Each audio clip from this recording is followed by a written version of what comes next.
Dr. Sluyter, thank you so much for joining us. It's a pleasure. So I want to talk about Louisiana's role in the American Revolution. Our nation's soon going to celebrate 250 years of independence. Louisiana sometimes gets overlooked. How did we contribute to the war? Well, yes, that's exciting, and we do get overlooked in the national picture, that's for sure. We were a British colony, at least part of us, the Florida parishes were part of British West Florida, just like the original 13 colonies were British colonies. We had patriots here. There's some very well-known patriots, Oliver Pollock, who helped to supply George Washington's army.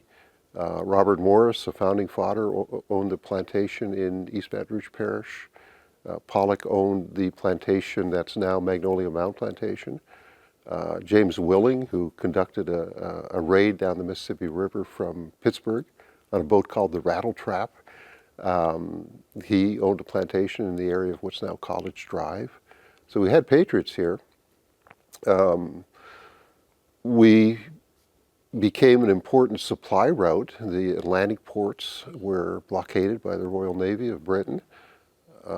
So New Orleans, as a neutral port, Spain didn't enter the war until June 1779, became an important supply route. Oliver Pollock could live in New Orleans and finance and purchase guns and gunpowder and ship them up the Mississippi River and the Ohio River to Fort Pitt to supply Washington at Valley Forge. We were in a strategic location. Oh, very, yes. All because Spain was neutral at that point. Spain was no friend of the British. They were helping us largely probably because they hated the British. So the British had built forts in East Baton Rouge Parish. And they had Fort New Richmond at Baton Rouge. They had Fort Butte just downstream from Baton Rouge, and another fort at Natchez. I want to talk about when Spain entered the war. They were helping the Americans from Louisiana. How did that work? The Spanish governors in New Orleans, they turned a blind eye to Pollock's operations. He was raising money, buying supplies, shipping them up the Mississippi and the Ohio to Fort Pitt, and they condoned that. Then when Spain entered the war in June of 1779, Gálvez thought he had better attack the British before they attacked him. So first he marched his army, which included a lot of Louisiana militia, up the Mississippi River, took Fort Butte at Bayamanchak, and then he took Fort New Richmond at Baton Rouge, and demanded the surrender of Fort Panmure at Natchez as well. After that, he assembled an even bigger army the next year, 1780, and took Mobile, and then the next year he took Pensacola. I want to talk about his army and his diverse army.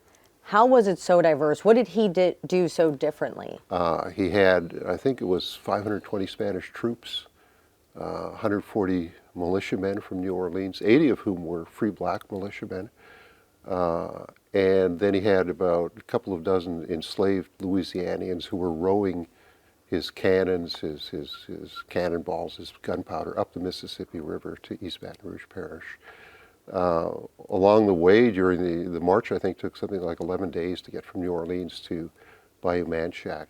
He picked up all kinds of militia men along the way, people of German descent, Spanish descent, French descent, indigenous allies, and so by the time he got to Fort Butte, he had something like 1,500 men. And he was quite pivotal in the war, and so were the Free Black Militias. Can you talk more about the important role that they played? Yes, certainly. Well, after the Battle of Baton Rouge, when he takes Fort Richmond, he actually awards them bonuses on top of their militia pay, the Free Black Militia. And he awards medals to Simon Calfat, their captain, and all of his lieutenants. So they must have played a pivotal role in that battle. The reason there were so many free black militia was because during Spanish times, the number of free blacks in Louisiana grew very quickly. Spanish law was much more favorable towards freeing enslaved people than either French or British law. So by 1777, there's something like, see if I remember these, 18,000 people living in Louisiana, Spanish Louisiana. Half of them are enslaved, and there's about 500 libres, as the free blacks were called.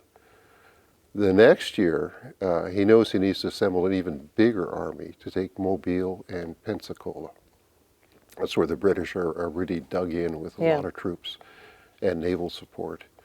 And he knows he needs to recruit more enslaved Louisianians to participate in the fighting. So he starts offering freedom. If they fight, they will get their freedom. After the battles, those promises were largely reneged on, unfortunately. Why do you think this part of history is so often overlooked? I think it's just simply a more complicated part of the war than what happened along the Atlantic coast, possibly. So do you have any closing thoughts on this subject? Well, I think nationally we should celebrate Louisiana's role more. We were partially a British colony as well. We fought. Diverse Louisianians fought for freedom, and I guess if I think anything about it, it's that diversity and freedom go together. One requires the other. And Louisianians who fought in the revolution for all kinds of motives probably were a diverse bunch. And what a great time to highlight Louisiana as our nation's about to celebrate 250 years of independence. Yes, for sure. Well, thank you so much for joining us.